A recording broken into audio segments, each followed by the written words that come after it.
Sports Network, where we're breaking boundaries and redefining podcasting. Broadcasting live on 6 different platforms, we're bringing you the latest in sports like never before. Imagine tuning in to real-time discussions, expert analyses, and fan interactions all at your fingertips.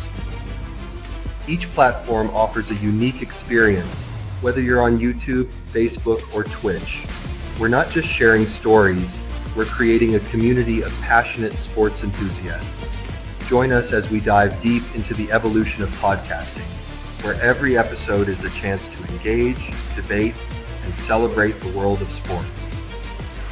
This is where your voice matters and the game never stops. Welcome to the Huddle Sports Network, where we're breaking boundaries and redefining podcasting.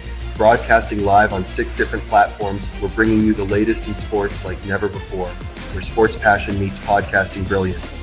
I'm Mike, the Bear fan, and alongside Bill, the Packer fan, and our buddy Ken Catalone, we're bringing you an incredible lineup of 38 diverse podcasters. Each one brings their unique flavor to the table, covering everything from game analysis to behind-the-scenes stories.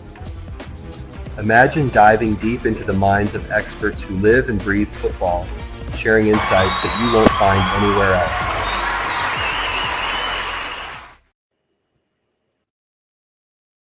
Perfection. Expect nothing else. Do you like to make yourself a hot cup of coffee to start your day? We have both whole bean and grounded. Also great for all you iced coffee if not a hot kind of person. Even make yourself a frappe to quench your thirst. The best tasting coffee with espresso. It's only $18.99 plus taxes for a 12-ounce bag. Buy 1 to 5 bags and shipping is only $7. If you spend over $100, shipping is absolutely free. Good morning, everyone. It's Wednesday morning on Ken and Ken. Of course, I got Ken here with me. Good morning, Ken. What's up? We got Rob at a lakefront property somewhere, hopefully popping back in. And, of course, we got JB, who's on his show. Is going to be on right after our show. And I bet, oh, wait, hold on.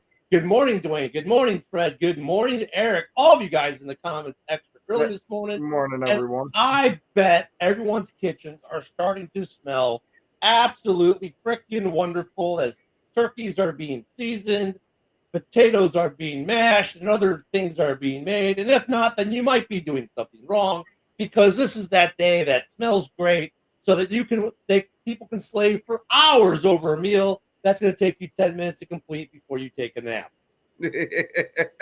all our cooking is going to be done in the morning. That's why I'm cool with not doing the show tomorrow, because I will be in the kitchen.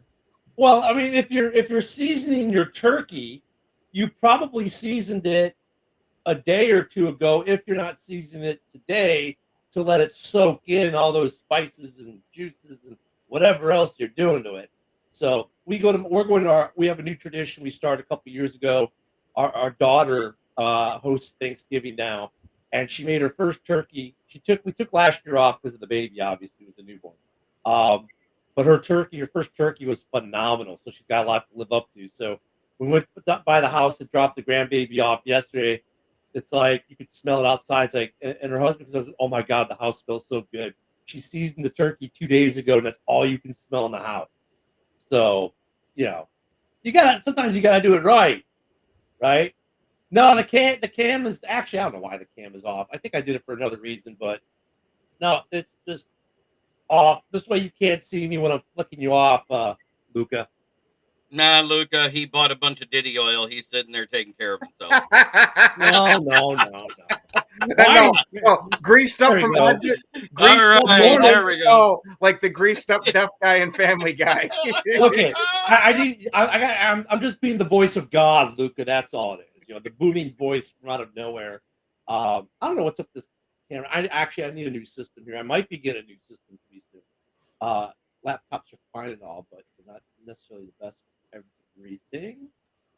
So yeah, let's start off with that. That's a good question, A-Dub. Or no, was it A? Well, yeah, yep. A-Dub, because we talked about this yesterday, right, Ken? We said, hey, look, I mean, if you're the Vikings, why don't you kick the wheels on them? You're probably signing for the league minimum. You really don't have a backup per se. Darnold got a little banged up in the Bears game, and what they do?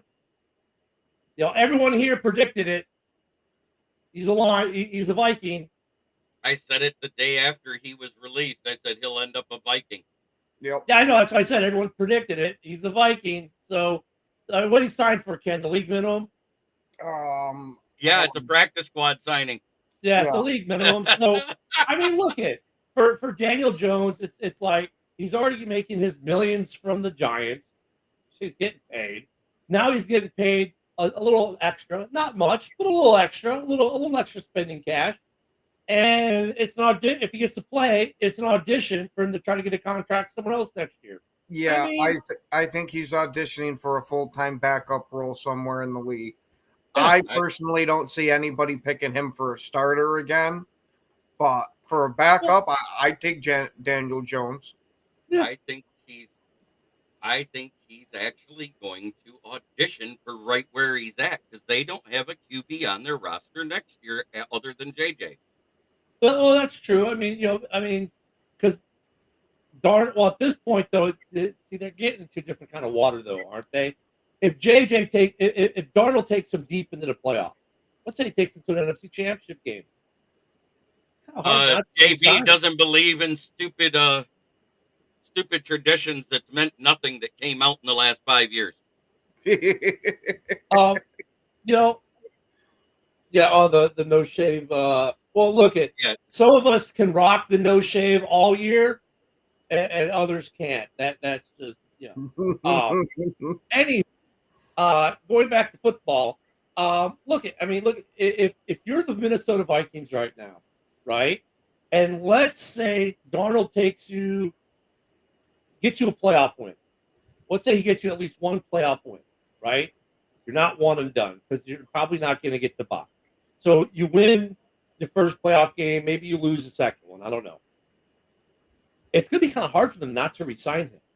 That's what I was going to say. I would personally, if I was, I'd re-sign Darnold because you don't know what's going on with JJ yet, especially since he had a second surgery, whether or not it was a cleanup surgery or whatever the hell it was. He just had a second one not too long ago. So I'd be a little worried about him starting the season if he's even going to be available to. So Darnold, or even if you got to roll out Daniel Jones for a week or two. I wouldn't want him past September. And JJ was. It's not like JJ was a top 5 pick, right? JJ was right. He was a top 12. Top 12. So look, and he has a torn ACL. So you're probably going to re-sign Darnold, and the plan is to have JJ ride the bench all year as the backup to learn the game, practice, make sure the knee is healthy, get used to the speed. I don't know if he's going to ride it all year. Well, start of the year, if Darnold keeps winning, if they're winning, then yeah, you would. But here's the other thing. Look, the good thing for JJ is this: he's been around the team for the year for the most part. He's getting to understand the operations. He's seen the playbook. He's digesting the playbook. The problem is he's not learning the speed in which the game at the NFL is played. Plus, he's taken a whole year from being on the field at all, from having any kind of internal clock or anything. So I can't see them start the year with him as their starting quarterback next year, especially if Darnold takes you into the playoffs and you win a game. I see him riding the bench until there's a reason to take Darnold off the field and if JJ's ready. Now, as far as Daniel Jones is concerned, if he gets elevated the backup, let's say next week, right? Let's say he gets elevated after a week of being there. This is an audition for him to go to a place like, I don't know, Carolina, who he could be a backup for, or maybe Dallas or Vegas. Oh my God, that'd be hilarious. There's a ton of teams though, good, bad, and indifferent, that could probably use a backup. I would even say maybe Detroit, because who knows if they still want Hendon Hooker back there. But he's still we want Hendon Hooker. Yeah, he's still on a cheap contract for another year or two, anyways. But even good team, 2 years. So, but even like a team like Cincinnati, hey, why not be the backup? We'll give you $1 million. I I mean, was going to say, I think it'd be very wise for Cincinnati to invest in a very good backup with Joe Burrow's health issues that he's had all his career. yeah. So I mean, I'm not laughing at the Vikings for signing Daniel Jones. I think that was a smart move by the Vikings. And here you got a quarterback who's going to be motivated to prove himself, and as a in a backup role. I mean, ain't nothing wrong with that. Yeah, I mean, you guys got heavy look. Yeah, I know. Rob's a wild man today out at the lake. Yep. Satan Hanging Claus Christmas forgot his hat. Yeah, no, I'm it's too windy out here. I'm out at the lake, so it's too windy for the hat. Oh, who's coming in now? Is that Timu Joe Rogan? Good morning, everyone. But Yes, It is. I mean, yeah. So hey, I mean, That in the background, Joe? I said, who's so this coming in? the Timu Joe Rogan? the Vikings signing Daniel Jones, not a bad deal for them. Obviously auditioning for a backup, and for probably about 20 teams that could use him as a backup next year. Amen, Isaac. That's a great point. Everybody wrote off Bryce Young when he was benched, and now he's playing much better. And what did I say Dave Canales was doing during that time? And everybody didn't believe it was happening. I said, Canales is working out one-on-one after practices with Bryce Young to have him learn how to develop to be a better quarterback. Well, New Because York he has quarterbacks have a tendency to not play well in New York and go other places and do just fine. Well, we've You ever seen that noticed with that? Jets quarterbacks. We haven't seen it very often with the Giants quarterbacks. Because guess what? This is the first Giants quarterback after Eli Manning. So that doesn't pertain to this matter. You're Well, talking about we Jets said quarterbacks New York, versus- JB. So we lost Timo. Oh, no, he's still Maybe here. he's back. Yeah, he's back. Hold on. I mean, like a lot of these guys who were at the Jets ended up being good, solid backups for a good couple years in other places. I mean, I look at New York was a shit show for many reasons, not named Daniel Jones, right? No. So if he goes to a good situation where who's a good example, actually in a weird way, Mitch Trubisky. Mitch Trubisky is perfect for Buffalo. He loves Buffalo. Buffalo loves him. He works well in their system. Their fans like him. Like him. I mean, it's a good fit. There are fits like that out there for Daniel Jones too, where he's going to go to a team that's got a system that better fits him, is better equipped for him, and he'll be a fine backup or even possibly a starter for another team, just not the New York Giants in their present state and form. Yeah, I don't see him as being a starter again in the league, honestly, unless somehow wherever he goes, they completely revamp his quarterback play. But I definitely think he'll be a good backup.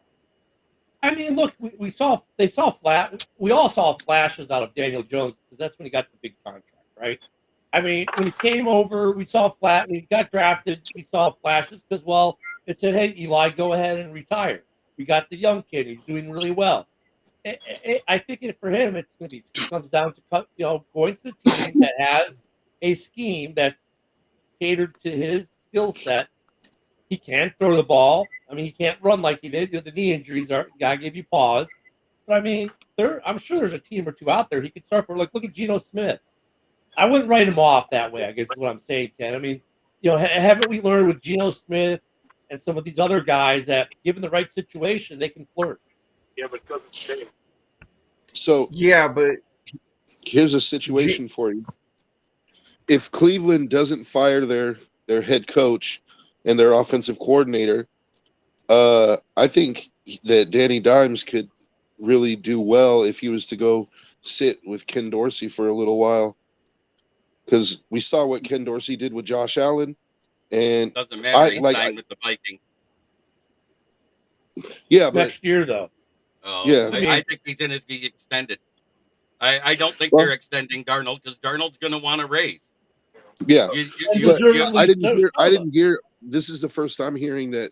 I didn't hear that Danny signed with the Vikings. I heard that he was going to, but yeah, they made he it official. official this morning.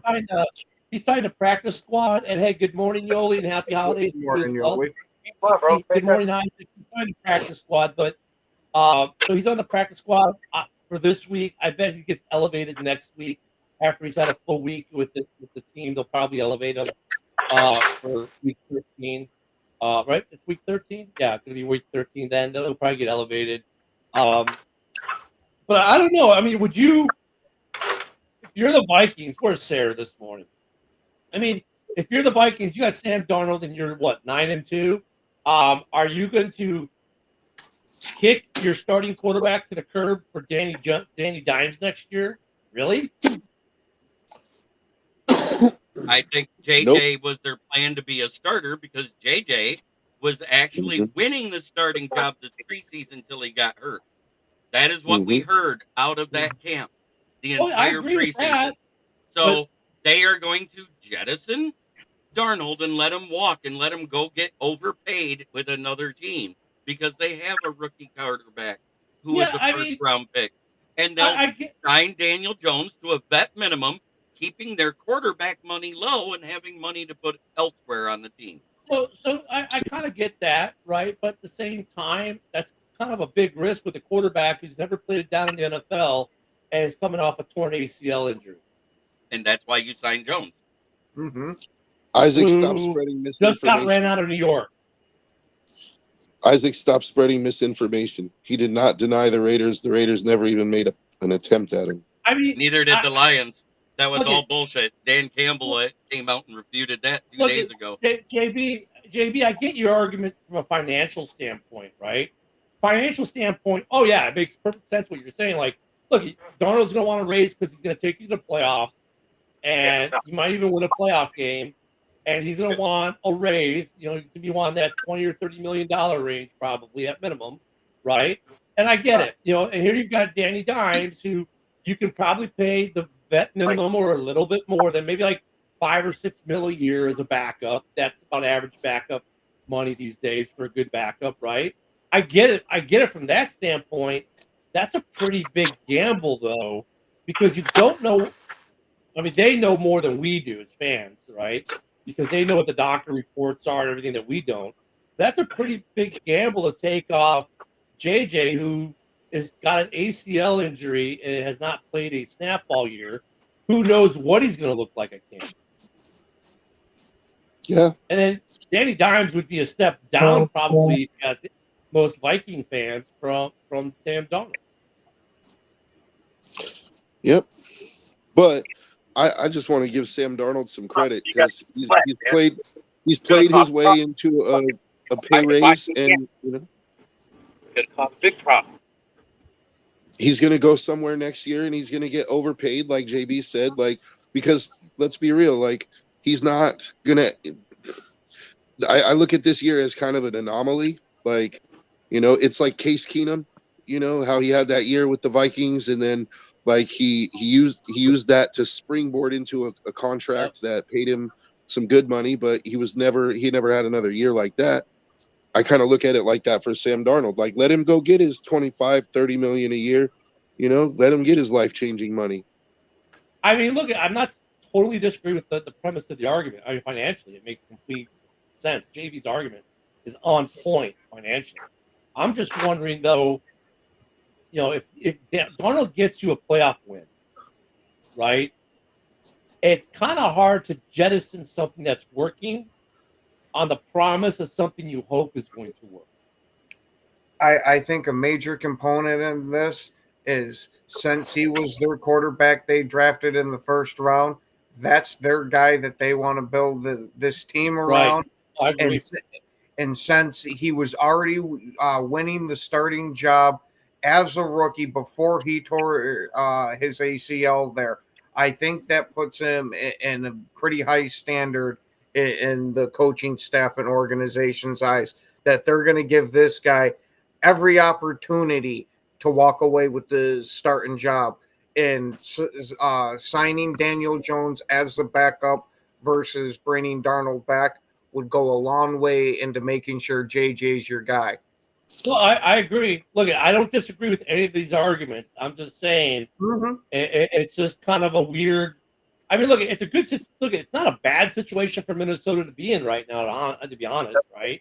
You've got two solid backups right? I think we'd all say Daniel Jones is probably at least a solid backup, and you've got Darnold, who's probably either A, overproduced, or B, finally came into his own, and then they have to decide which one it is.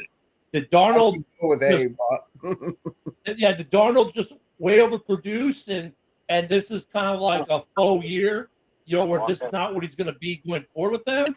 Or did Darnold get into his own, which if he got into his own, great. If he can find another situation that fits him, he can go get a big paycheck and be a starter there. But if they win a playoff game, I would think it's going to be kind of hard a little bit from the fan base in general to move on from just say, okay, thanks, Sam, peace out. I mean, it's going to be interesting to watch what they do. I think it also depends on what kind of contract Darnold is going to be looking for. Like maybe Darnold realizes, situation matters, and Darnold realizes that he's got a good situation in Minnesota, and he could potentially start for another year. Because I agree with you, Ken. I think if he wins a playoff game, it's kind of hard to just do it at the end of the season or let him walk. At least kick the tires on a short-term contract, like 2 years for reasonable money, and then, give JJ McCarthy some more time to develop. And then if Darnold starts shitting the bed, you just put JJ in and you're not really out anything because you didn't pay him a whole bunch of money. And would Darnold be willing to take that over potentially going to another place where he's going to get guaranteed starter money, but, he's not going to have the situation that he has? Is he willing to consider that? Are we going to get into War Week, or are we going to keep? Yeah, we can, JB. We'll get there when we get there. We're talking about this situation. Right now,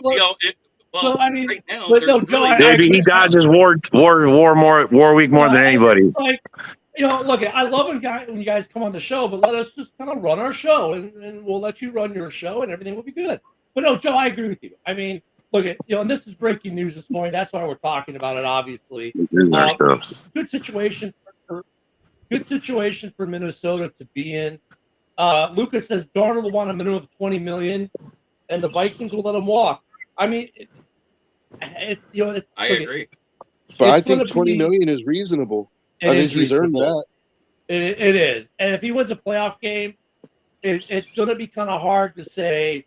Because look, if you were to ask Viking fans right now, who do you want your starting quarterback to be, Sam Darnold or Danny Dimes? How many people are taking Danny Dimes? I'd say it's not zero. It's not zero, but on this podcast right now, it's zero. It's zero, right? I mean, it's probably, there's a percentage. It's probably pretty low, but that's basically, so let's say, so let's postulate the question a little differently. If JJ McCarthy's not ready by week 1, who do you want your week 1 starter next year to be? Danny Dimes or, the Ghost Hunter? Yeah. It's not easy. That's a freaking rough one. Because it's not a rough one. If they took Sam Darnold and made him that much better than what he has been in his career, Danny Dimes, with all the flashes he had, now could they do the same thing with him and make him that much better than he was in his previous career? See, I don't give Minnesota the credit for changing Darnold, though. I think it was his time with Shanahan in San Francisco that sort of helped him to progress some. But I also think that what you're seeing is kind of fool's gold with Darnold. Like, I think it's a 1-year kind of deal. Like, they're having a good year, and I think if he's the starter next year, he'll come back down to earth. And so I don't see signing him for a big amount of money, but $20 million for the Vikings, to me, I would take that. Like, give JJ, don't rush him. JJ is a young kid. He's 21 years old. He's got plenty of time, dude. So I mean, it's an interesting situation that the Vikings are going to find themselves in come end of year, however they finish, whether they go, one and done, 2 and done, get the NFC Championship done, get to a Super Bowl. I mean, dude, if they get to a Super Bowl with Darnold, there's no way they're letting him walk. None. I mean, I don't think that would even be in the realm of possibilities if he gets into a Super Bowl. But Yeah, but I don't think there's a remote possibility that he's getting them to the Super Bowl. no, that's the other side of that, Joe. Yeah, but I mean, look, they're going to have an interesting dilemma, and it's a good dilemma. But I also right? just want to throw out there, you guys, JB just asked, or was it you, Ken, who asked, would you rather have Darnold or Daniel Jones as your backup going into next season, or as your starter, right? Whatever. Well, if I'm the Luka. Viking, I don't want Daniel Jones mentoring JJ McCarthy at all. Like whatever curse you got on you, you keep it, and you keep it and you stick it in your pocket. Like stay away from my starting quarterback. Like, I will say though, Daniel. Matter of fact, you don't even talk to him in the locker room. Like pretend he doesn't exist, dude. Daniel Jones is an excellent teammate. He had multiple Giants players coming out and throwing a huge shit fit that he got released. And it's fine, not he like can be a great teammate, but that doesn't mean I want him mentoring my starting quarterback. I No, think, but what he can mentor is that attitude to be a good leader, because that's a sign of a good leader. Mhm. Yeah. You can't. Okay. We're not talking about his QB. We're talking about his attitude. Darnold, at the same time, has started on 3 different teams other than San Francisco and Minnesota. And what has he done every time? Pouted like a little girl when he got put on the bench and let go. yeah, I agree with Luke. I think Cato sees the mentor, not Darnold in this case. But I mean, look at end of day, Vikings now have an interesting situation. They should definitely feel better going to the playoffs with Danny Dimes going to be being the backup. Darnold, should Darnold get an injury, I mean, they improved there. Bottom line for this year, you improved. You made your team better. Should Darnold go down, you now have a better backup than you did yesterday. What's going to be interesting? What's going to be interesting is post this season, which direction go.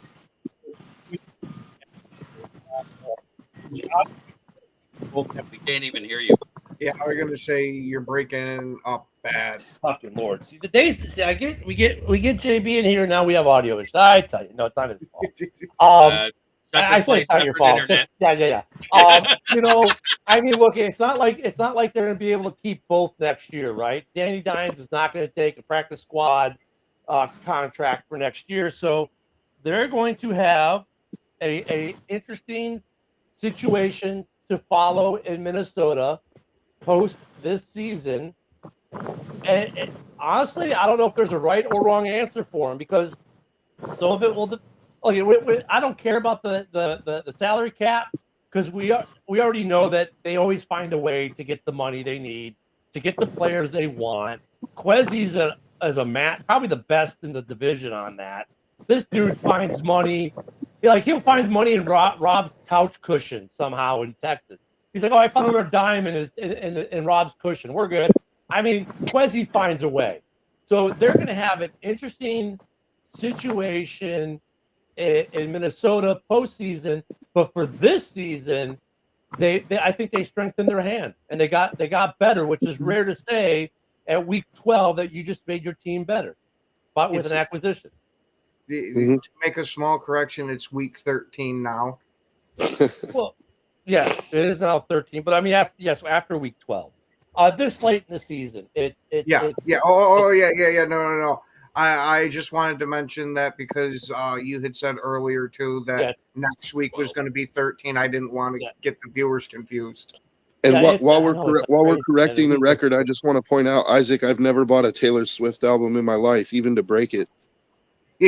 Yeah, Joe steals that shit to break it. Leave the guy alone.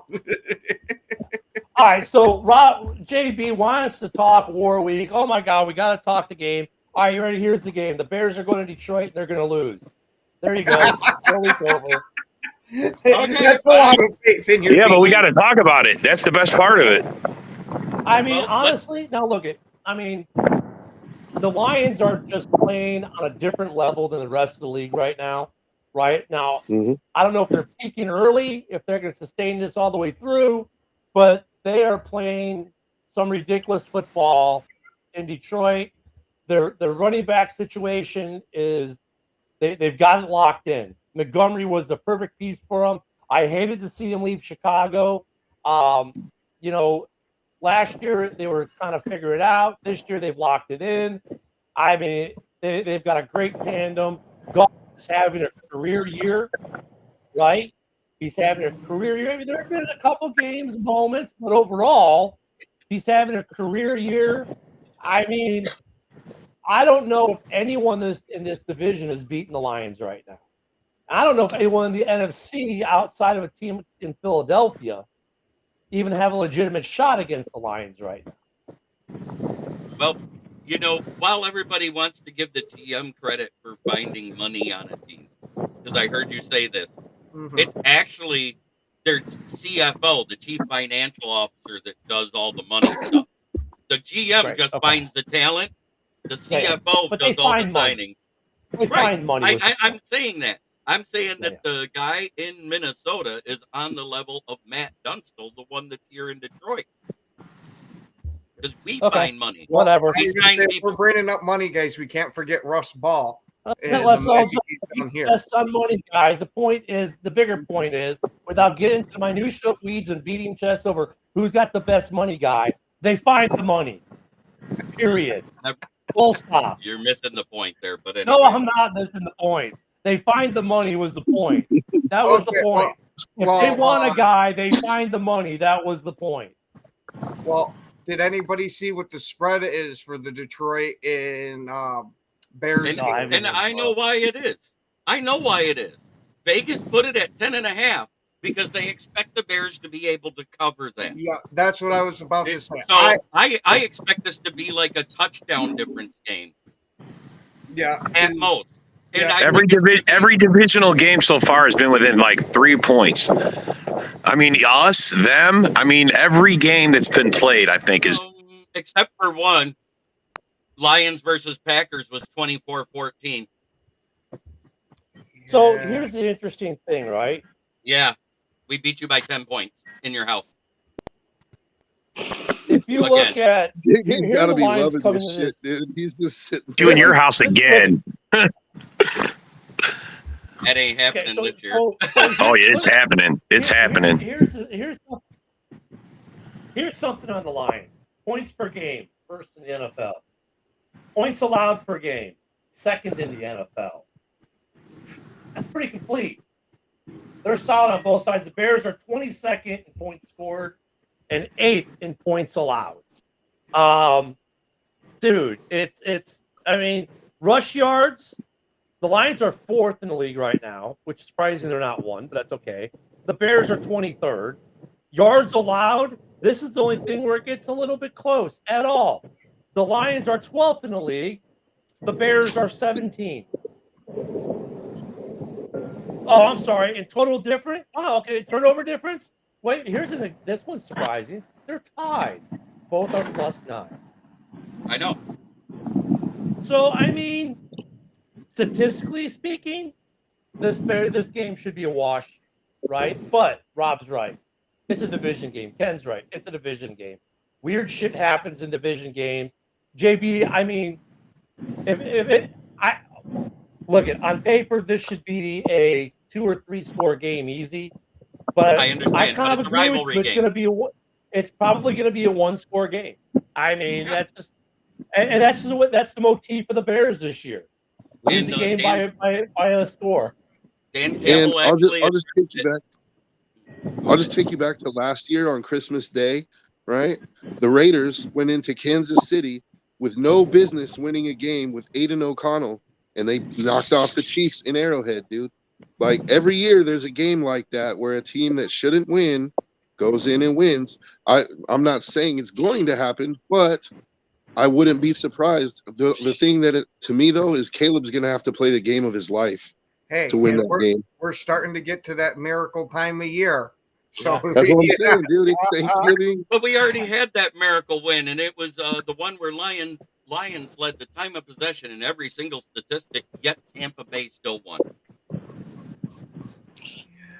That's just but that wasn't a division game, though. Yeah. No, I know. I was just being a smartass that we already had that type of game. The legend of Baker Mayfield and his alter ego will live forever, man. But I mean, There- look at Caleb. I'm just is saying, there's a playing- path to victory. There's a path to There victory is. for the Bears, in my opinion. Oh, there is. Like, There is, and Dan Campbell addressed it, and AG has realized it because now that there's 2 weeks of film, they know what the Bears like to do on offense because they've done the exact same thing in 2 weeks.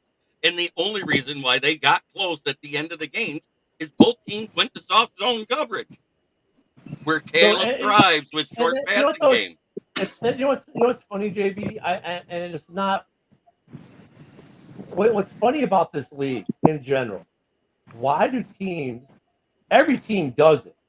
Every week we all bitch about the prevent only prevents you from winning, right? We all say it every week, and every week 16 Somebody teams does in the it. league do it. Right. And they let teams back in. Guess who's the only team that hasn't done it since they gave up a garbage time touchdown versus the Packers?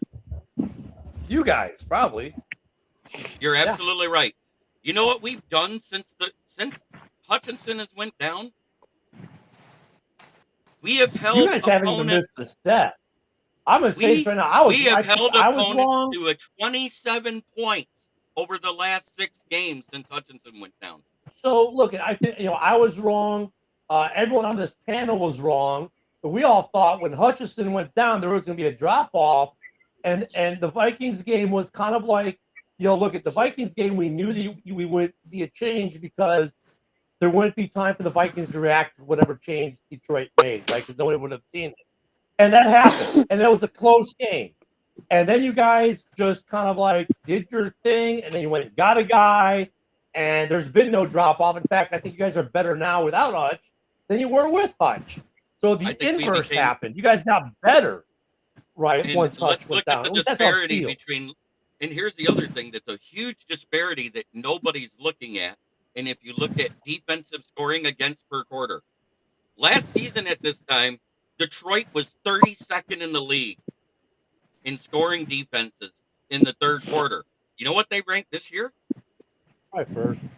Number 1.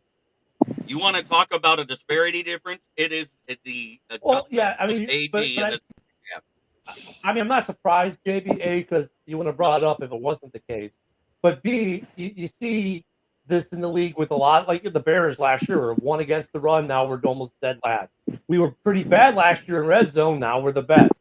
I don't get with teams, you go from first to worst to first in certain categories every year. But the Lions this year are the exception to the rule.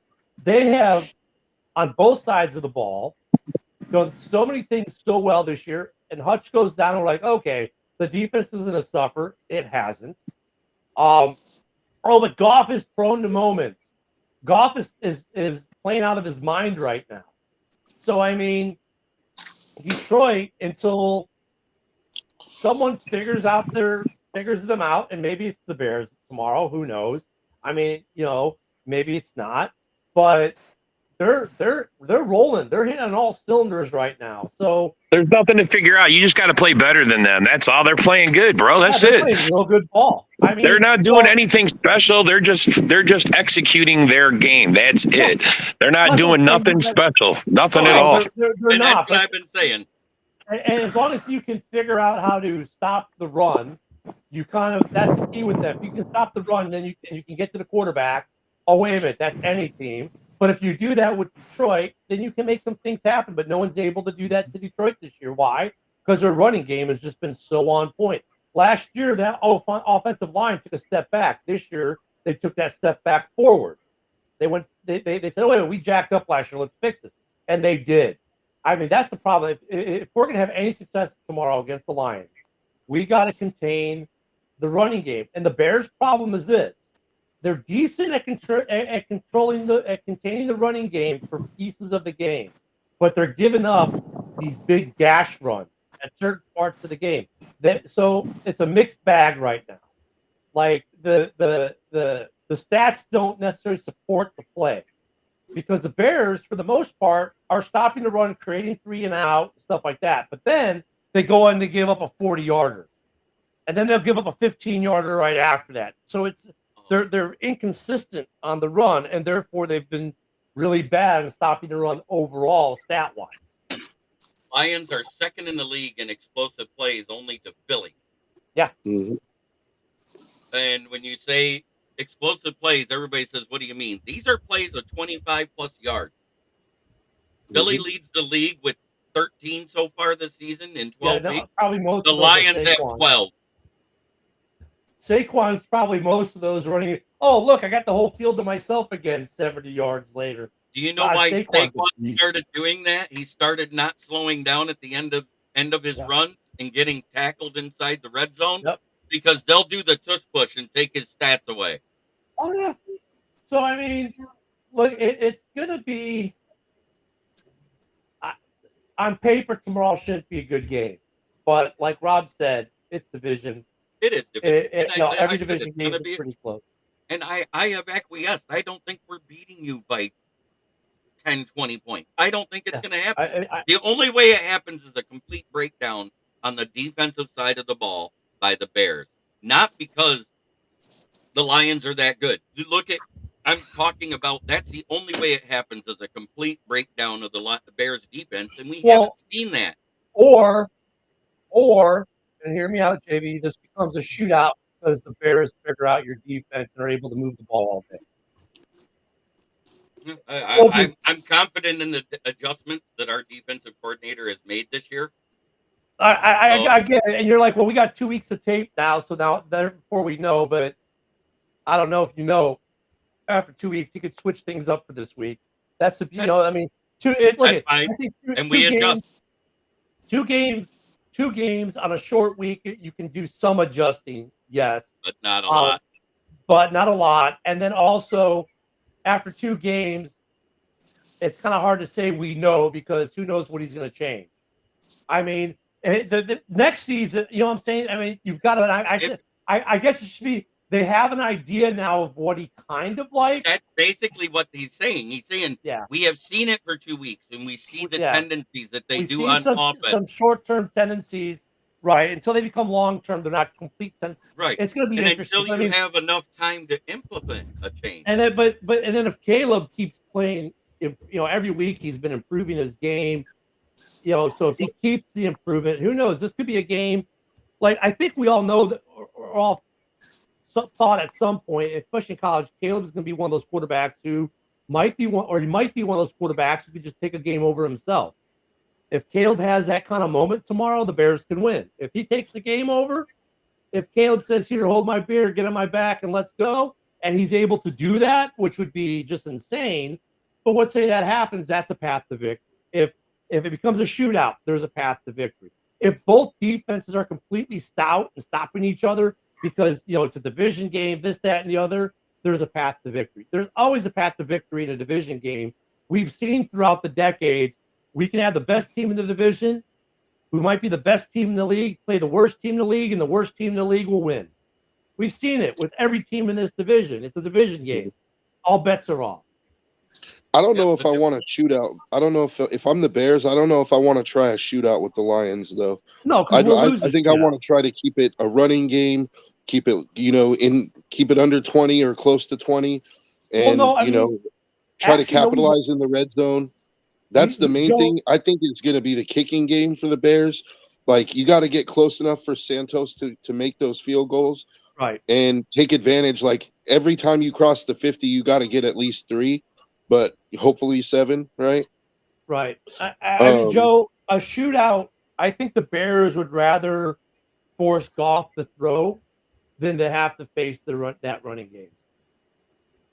Yeah, that's the other thing is every week so far against NFC North opponents, there's been a blocked field goal for the Bears. Yeah. When will Cairo learn to kick higher than a basketball rim? I don't want to diss Cairo Santos because after the double doink and the wandering search for a kicker that happened in Chicago, Cairo showed up and the guy's been money overall. He's been money. The only thing I wish Cairo would do, and I've said this a couple times throughout the week, is he's hit that gym and get some more leg strength because now you got kickers who are doing, like if you look at week 2, the Bears game week 2 against the Texans, the Texans, if they don't have a kicker can kick from 55 yards out, the Bears actually probably win that game. Having a guy who can put it in from 55 yards out versus punting is a massive deal. Hi, And- let me and we're introduce you to somebody. And you know what I'm saying? I mean, Cairo is a great kicker. Don't get me wrong. I love him. He's great. I mean, he deserved the contract he got. But the Great league from is shifting. 48 yards in. That's what he's great Yeah. at. He's, And you know what? And that used to be the benchmark, right? But the It's league not. has shifted. The benchmark has moved. It's now you need to be able to kick him from 55. And Mhm. Cairo can't do it. it's people that live in the 50 to 55 range. That's what you need for every Yep. offense in the league. Cairo, okay, look, Mike, I hate that stat because it's not completely accurate. It is and it isn't. Yes, under 40, he's 100%. Then they say, oh, but anything over 40, he's 76%. No, he's 76% anything over 48. 48 and below, he's solid, unless it's blocked. And He I doesn't actually said miss. that. He doesn't shake it at 47 or 48. He connects. Unless it's blocked, he connects. Anything above 48, that's when he starts to come up short. He starts pushing it left or right, and he actually legit misses. I mean, So you know, it's amazing to watch a kicker that is hitting from over 50 and you see Oh, him yeah. scraping the top of upright. Mhm. Yeah, Well, you know what's- that's crazy to me. I mean, That- I'm now not. here's I'm the not inverse, 100%. I'm not 100% sure that it's a leg strength problem with Santos, though. I think it's a problem. He just kicks too low. His angle of that he takes. If you watch all Well, the that's kickers, because of the leg his strength. angle is so low, dude. But some of that's dictated by the leg strength. No, Okay. and some of that is into the intelligence of the game and looking at the analytics and the angle that the holder holds the football too. Because if the holder holds it more upright, you're going to get less height on it. If you look, all the guys that have the big booming legs that are kicking high, like Fairbairn, Bates, and Tucker, guess what? Their holders hold it at a better angle, so it's aimed up, so it has an up trajectory to make it go longer to begin with. Because you're talking about soccer style kickers. Yeah, but I mean, he just doesn't have even on his line drives at 50. They don't have enough oomph behind him. Some of it's leg strength. He's just got to hit the gym. Like if I'm Carlos Santos, I'm leg day every day.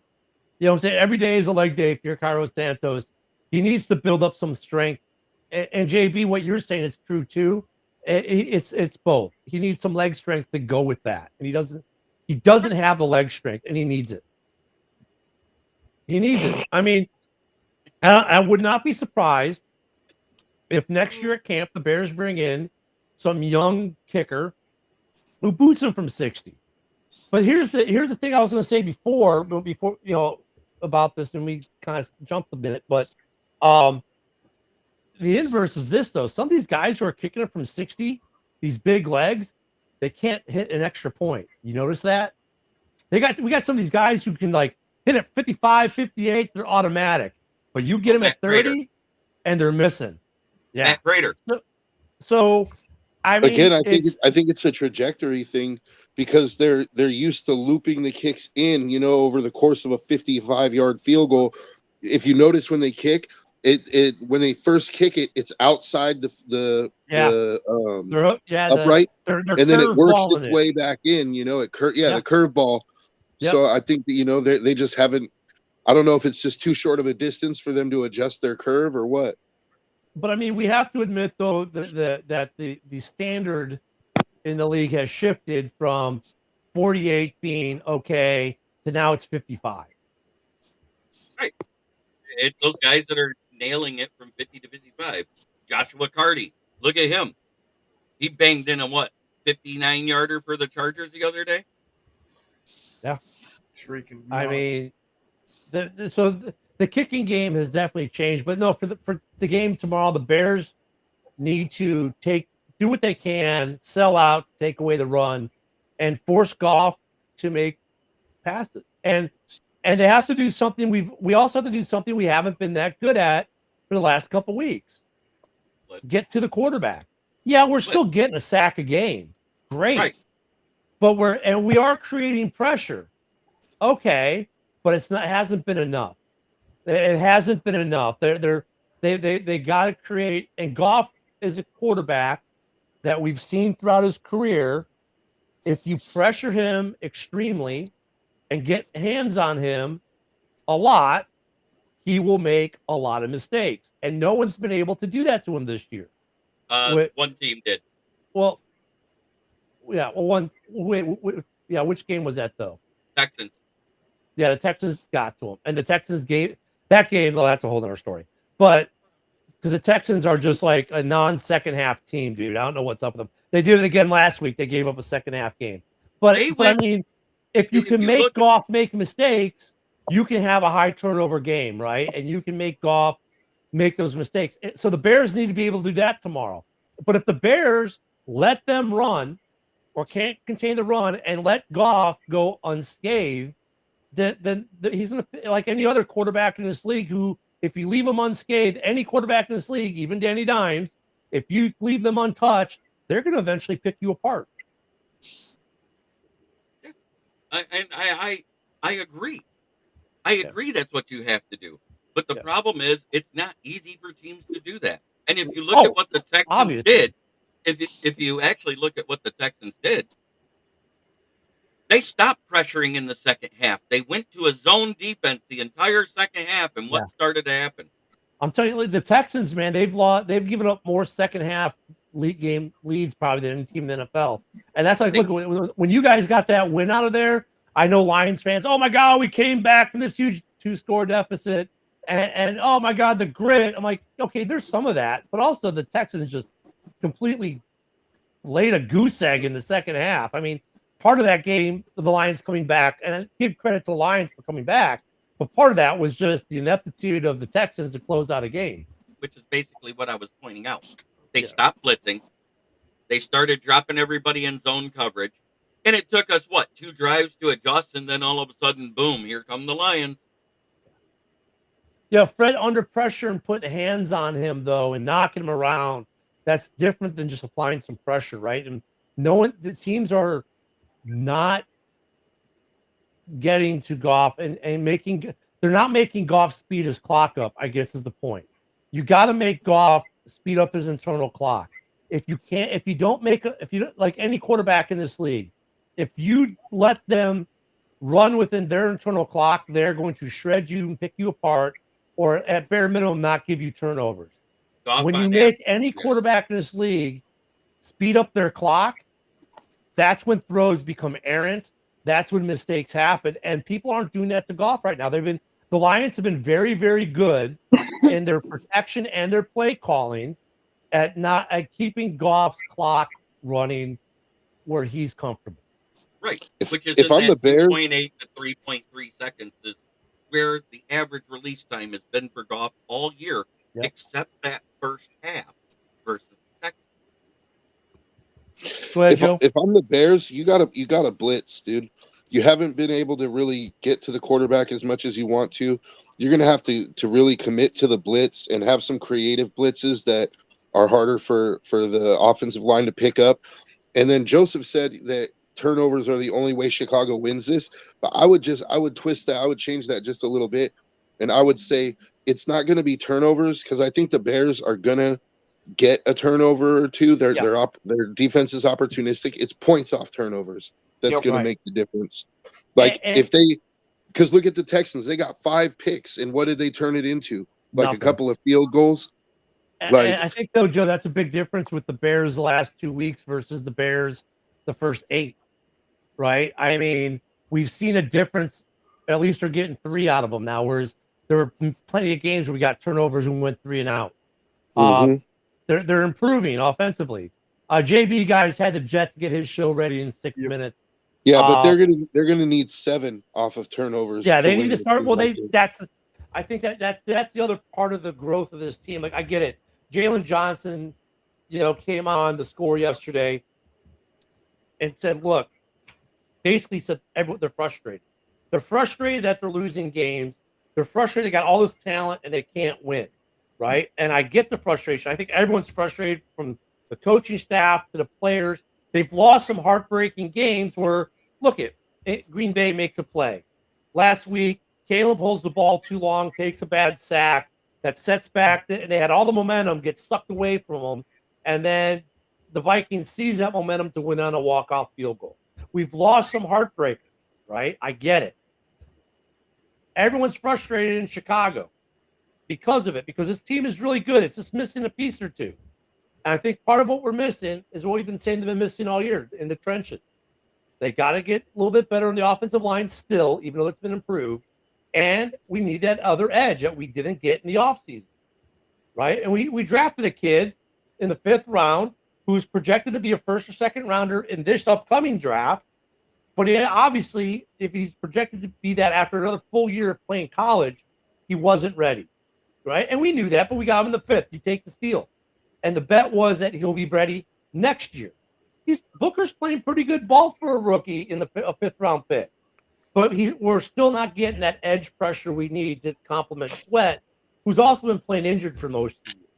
So, the Bears are this team. They're like on that razor's edge, right? And now, you're gonna have to blitz, dude, and you're gonna have to, like Joseph just said, Minnesota gave up on blitzing halfway through the game. Oh yeah, I get that, but I'm saying right now this is a team that's on the edge. And right now, we're not getting those pieces to fall our way. Eventually, that's going to change. And I agree, we need to blitz more. And I think part of the reason also why we're not blitzing more is Brisker's out. And Brisker was a big piece of that. Having him back there, let them do things with Kyle Gordon, bringing Gordon up for, like, look at week 1 and 2. Like, you saw a lot of blitzes where they bring up Gordon and stuff like that. A lot of the blitz packages you saw stopped after week 5 when Jaquan Brisker went out. That's a huge impact. And next man up in coverage has been great. Or I would say great, but it's been really good. High level still, right? Credit where credit's due. But it's not good enough where they're comfortable enough to sell out with Gordon on a blitz. I haven't seen Gordon blitz at all in the last 3 or 4 weeks. See, but that's what I'm saying. This, and of course, this is just my opinion. But I think the Bears have to sell out and blitz the whole game. I think you have to go into the game with the mentality that, okay, we might end up getting torched on a play, right? Because we're blitzing. But we have to have that mentality of we're going to blitz you all game long. We're going to bring the defensive pressure all game long in order to have a legit chance to win. Joe, I think you're right. I mean, look, if I have anyone complain about Eberflus at this point of the season with a defensive play call, besides the zone crap that I don't know why anyone in the league does it. We all bitch about it, and every team does it. But if there's one thing I think he's been playing since Brisker went down, defensively, he's played it too safe. Like, dude, start taking the chances again. I get it. Brisker's not back there anymore, and you got to trust in the guy who's been playing the last couple of weeks. They've played really good ball. I mean, Stevenson's been good. The guys, they've been pretty good. You got to start taking the blitzes, and you got to start doing the things we were doing before Brisker went out. Because when Brisker went down, this whole defense changed. It did change, and it's what you're saying, Joe. They don't blitz enough anymore. We're not seeing the exotic blitzes. We're not seeing these sellouts. And it all started to stop when Brisker went out. Mm-hmm. But see, that's the thing is, like, it's kind of freeing if the Bears are willing to do that. If they're willing to go into tomorrow's game and say, like, we're going to bring the blitz no matter what, then if you lose, you lose. But you knew going in that was a risk, that you could get torched on a play, because you chose to blitz. I think it's low risk, high reward in this case. I agree. It's low risk, high reward for them. And I think even high risk, high reward is still acceptable if it's going to give you a chance to win the game. Yep. I mean, because offensively, we're starting to do things. Ratchet the defense back up because it's obviously slipped some. And I'll be watching Brisker on Twitter. Brisker was on Twitter on Bears Twitter or in Twitter in general during the game on Sunday, and it was interesting to listen to see some of his tweets. They got to ratchet it up though, and that's a key. And we'll be talking about on House Hall tonight, 7 p.m. Central, 8 p.m. on the East Coast on Warweek House Hall. It's going to be a fun game tomorrow, and then we've got some other games tomorrow. But no one's watching the Cowboys game. That's when we're all eating dinner, and then the Packers Dolphins. Well, Yeah, we're gonna end Thanksgiving with some sushi. so there you go. So hey everyone, thanks for watching. Thank you, Joe, for being on. Rob, enjoy your trip to the lake. Everyone, JB is on in about 9 seconds to tell you how awesome the Lions are and talk everything Lions. So please tune into that. We'll see you all on